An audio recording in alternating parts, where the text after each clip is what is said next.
በስመ አብ ወወልድ ወመንፈስ ቅዱስ አሐዱ አምላክ አሜን። ስንክሳር ግንቦት 20። በዚህች ቀን የከበረ ጻድቅ የኢትዮጵያ ንጉሥ ካሌብ አረፈ። ይህ ቅዱስ እግዚአብሔር የሚፈራውና በፍጹም ልቡ የሚወደው ሃይማኖቱ የቀና ነው።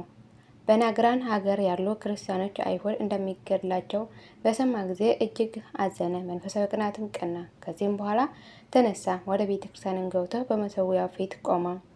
ዓይኖቹም ወደ ሰማይ አቅንቶ እንዲህ ብሎ ጸለየ። ፈጣሪ እግዚአብሔር ሆይ፣ የፍጥረት ሁሉ ጌታ፣ የሚታየውና የማይታየውን የፈጠርከ መላእክትን ሁሉ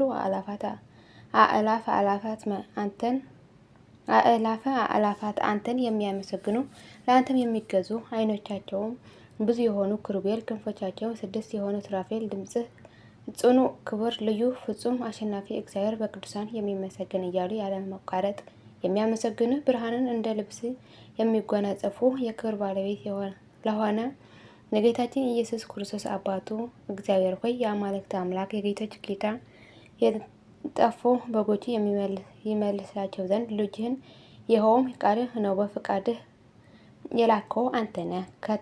ተናጋሪ በግ ጌታ ኢየሱስ ክርስቶስ ሆይ፣ ከአብ ከመንፈስ ቅዱስ ጋር ሳትለይ ከሰማይ የወረድና ስለ እኛ ከእመቤታችን ከቅድስት ድንግል ማርያም ሰው የሆነ ከጨለማው ከድንቁርናም አውጥተህ ወደ ብርሃን፣ ወደ ሕይወት፣ ወደ እውቀት የመራህን አሁንም ከሃዲው ወንጀለኛ ፊንሐስን ከቤተ ክርስቲያን ልጆች እንደ በጎች በማረድ እንደ ገደላቸው በእሳትም አቃጥሎ የወገኖቹና የርስትን ልጆች እንዳጠፋቸው እይ። እነሆ አብ ሆይ፣ እኔ አመንሁብህ፣ በአንድ ልጅህም በሕያው ቅዱስ መንፈስም በመሠዊያ ክብርህም ተማጽኛለሁ፣ በሃይማኖትንም ጸንቻለሁ። እነሆ ስለ አምልኮትና ስለ ምእመናንን ወንድሞቼ ስለ ቀናሁ በአንድ ልጅህ መስቀል ጠላቶች ልዋጋቸው እወጣለሁና ከአለኝታዬ እንዳታሳፍረኝ።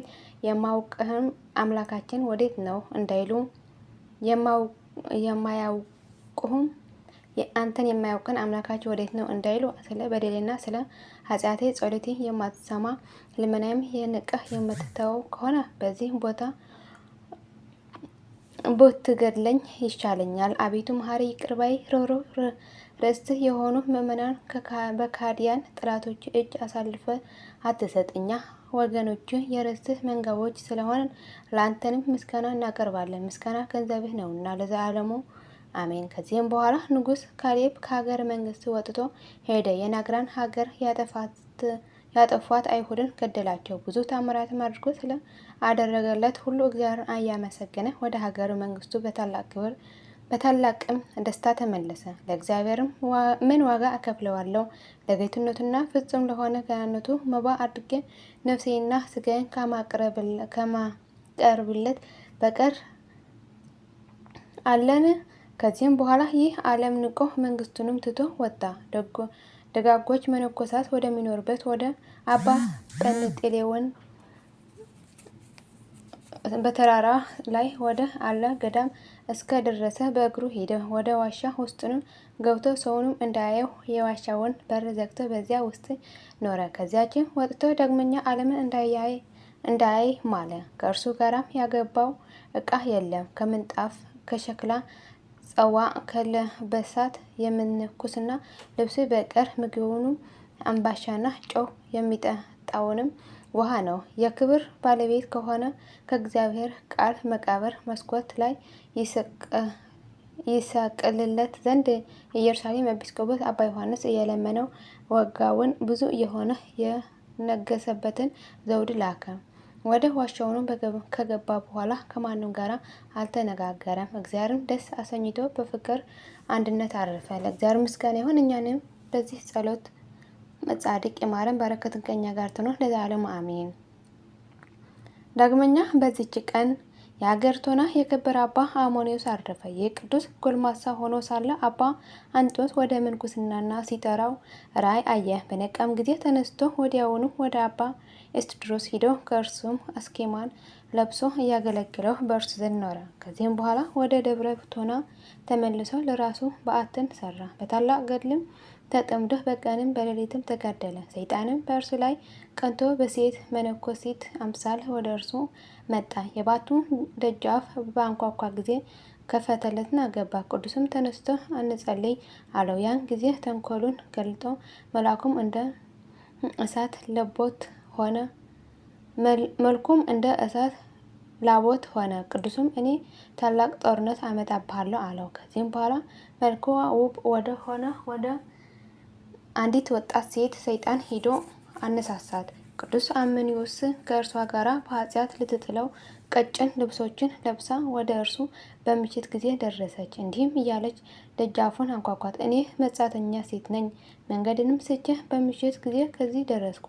አራዊትም እንዳይበሉኝ በውጪ አትተወኝ። እግዚአብሔርም ስለ እኔ ደም እንዳይመራመረ በከፈተላትም ጊዜ የሰይጣን መጥመጃው እንደሆነች የላካትም እርሱ እንደሆነ አወቀ። በአምላካውያን መጽሐፍት ቃልም ገሰጻት። ለኃጥአን ስለ ተዘጋጀ የሲኦል እሳትም አስገነዘባት። ሁለተኛም ለጻድቃን ስለ ተዘጋጀ ፍጹም ተድላ ደስታ ነገራት። ያን ጊዜ የሚላትን ታስተውለው ዘንድ እግዚአብሔር ልቧን ከፈተላት። መልአኩም ልብስ ከላይዋ አውጥታ ጣል መልካሙንም ልብስ ከላይዋ አውጥታ ጣለች።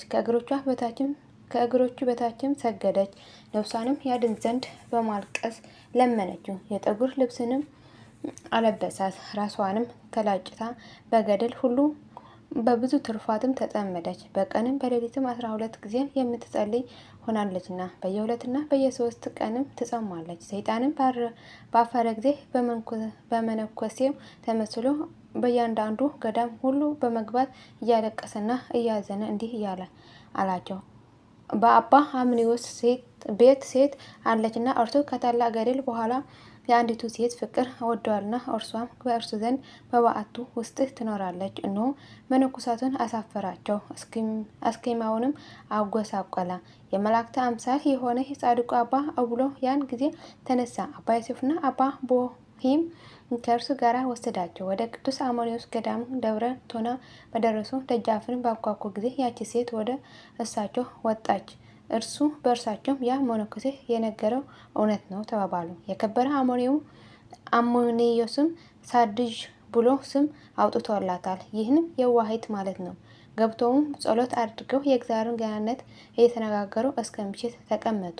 አባ አምኒዮስም አምባሻ እየጋገረችልን ነውና ተነሱ፣ ሳድሽ እንያት አላቸው። በገቡም ጊዜ በሚነድ የእሳት ምድጃ ውስጥ ቆማ እጆቿንም ወደ ሰማይ ተዘርግተው ስትጸልይ አገኘዋት። አይቶንም ስለዚህ ድንቅ ነገር ስራ እጅግ አደነቁ። የተመሰገነ እግዚአብሔርን አመሰገኑ። ከዚህም በኋላ አቅርበላቸው በሉ።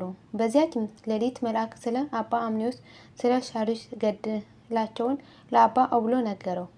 ወደዚያም ዛሬ ያደረሳቸው እግዚአብሔር ነው። የሳድሽን እረፍት እንድታዩ አላቸው።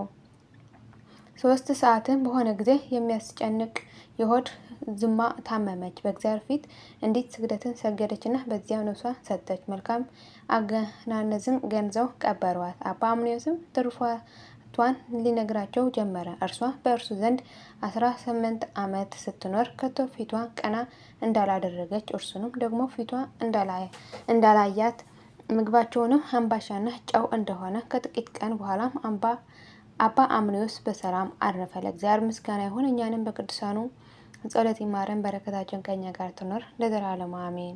ዳግመኛ በዚች ቀን የቅዱስ አምኒ ረዲ አባ ደርማ አረፈ። ከአባ ሄሮዳትና ከአባ ዘካርያስ ጋር በሰማዕትነት ለሞቱትም መታሰቢያቸው ነው። በረከታቸው ትድረሰን ለዘላለሙ አሜን። ዳግመኛ በዚች ቀን ከአባቶች መምህራን 16ኛ የሆነ በደብረ ሊባኖስ አበምኔት ሆኖ የተሾመ የከበረ አባት አባ ዘትረ ወንጌል አረፈ። ይህም ቅዱስ ከታናሽነቱ ጀምሮ እንደ መላእክት ንጽሕና የለበሰ ትሕትና ቅንነት የሚወድ ነበረ። የምንኩስናውን ልብስ ከለበሰ በኋላ መልካም ገድልን ተጋደለ። በክርስቶስ መንጋ ላይም ጠባቂ ሆኖ ተሾመ። ከዚያም በኋላ በበጎ እርጅና አረፈ። ለእግዚአብሔር ምስጋና ይሁን፣ በረከቱን ከኛ ጋር ለዘላለሙ ትኖር አሜን። የወደቀ የነጠን በአፈቱ ከአምላክ ይታረምልን። የሁሉም ቅዱሳን በረከትና ረድኤት ምልጃና ጸሎታቸው ከመላ ሕዝበ ክርስቲያን ጋር ለዘላለሙ ጸንቶ ይኖር አሜን። አቡነ ዘበሰማያት ይትቀደስ ስምከ ትምጻእ መንግስትከ ወይኩን ፈቃድከ በከመ በሰማይ ከማሁ በምድር ሲሳየነ ዘለለነ ሀበነ ዮም ህድግ ለነ አበሳየነ ጌጋየነ ከመ ንሕነኒ ለዘአበሰ ለነ ኢታብአነ እግዚኦ ውስተ መንሱት አላ አድኅነነ ወሀበነ እምኩሉ ኩይስ መዚአከ ይእቲ መንግሥት ኃይለ ስብሐት በሰላማ ቅዱስ ገብርኤል መልአኩ እግዝእትየ ማርያም ሰላም ለኪ ድንግል ወይናኪ ወድንግል ወስጋኪ እምእግዚአብሔር ጸባኦት ሰላም ለኪ ብርክት አንቲ እምአንስት ወብሩክ ፍሬ ከርሥኪ ተፈሥሒ ፍሥሕት ኦ ምልዕተ ጸጋ እግዚአብሔር ምስሌኪ ጻልሕ ወጸልዪ ምሕረቱ ወንታነ ሀብ ኩረልኪ ኢየሱስ ክርስቶስ ከመ ይስረይ ኃጣውኢነ ለዓለሙ ዓለም ለዘላለሙ አሜን።